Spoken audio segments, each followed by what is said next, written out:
What up, producer friends? Welcome back to Croco Nation. It's your boy Navar, and today we're going to go over how to get a fat low end. Now, what I'm about to tell you today may seem a little simple or underwhelming, but let me tell you, this is essential. This is key. So we're going to talk about two things: saturation, distortion, and EQ.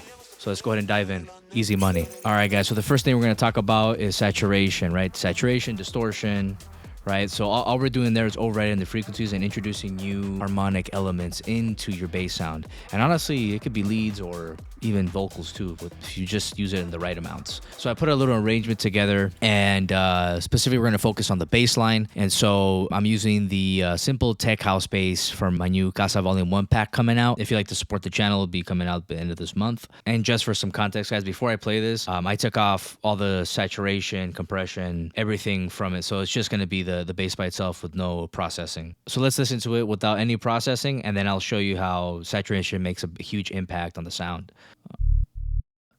So as you can see here, obviously we cut out all the high end because we don't want those things on the low end. I'll get to a little more detail and show you why in just a second. We can see that our high point is here, right? However, once you turn on the saturator, if you move this up, you start to get more of a harmonic frequency on the right hand side on the EQ.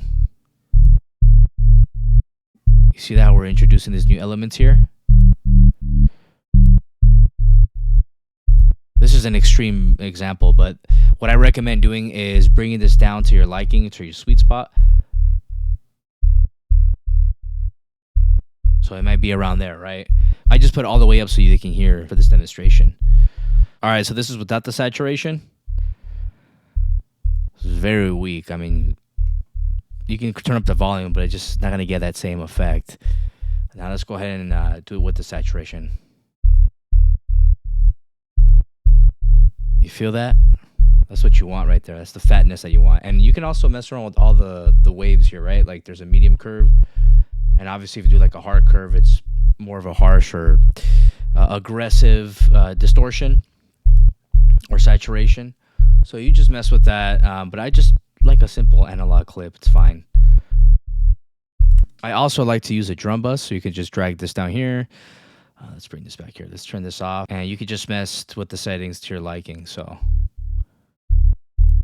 right, turn on the compression. There's crunch.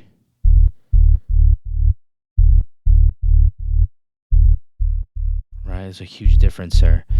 And when you hear in the context of the song, let's say your drop here. Right? Look at the difference. You can't even hear the bass. You get that fatness, that presence that you want. All right, guys, with that being said, saturation is awesome, but what we also want to do is take out all the high end, right? And all we want to keep is the low end and the mid lows. The mid lows is really where the power is going to come from and where the saturation is really going to shine. So for example, let's just say we had all this high end here, right? Hear this difference. We don't want all of that. That's just a bunch of noise. We don't need this. All this information here, the high end and the mids, are going to be taken up by leads and vocals, drums, whatever it might be, some percussions, right? See, that's where all that fatness is coming from. And as far as like where you want to cut it off, I leave that up to you guys. But typically I like to leave it up to like 140. Honestly, down here, like the 130 is fine. That's usually where I like to keep it. It just depends on what you're trying to do and what you're trying to get. But you can see the difference already. Look at this. Just sounds disgusting.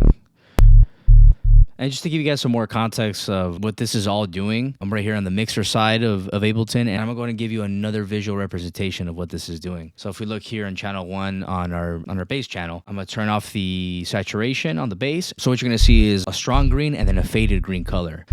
And what this is saying is that everything in dark green is an average volume, right?